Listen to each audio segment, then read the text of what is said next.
Sup ayam ala Thai, tak payah tumis, tak payah guna minyak. Mula-mula didihkan air, masuk serai, halia, lengkuas, masuk seluruh bawang. Bawang kecil lagi sedap. Masukkan sebatang seleri, masukkan akar daun ketumbar, masukkan ayam dan rebuslah sampai ayam tu lembut. Kita buanglah segala lemak-lemak ni.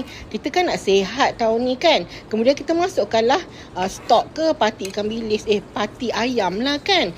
Kemudian kita masukkan cili padi nak bagi pedas. Nak masam dia, masuk air asam jawa dan jus limau. Masukkan juga sos ikan ataupun sos sotong, garam.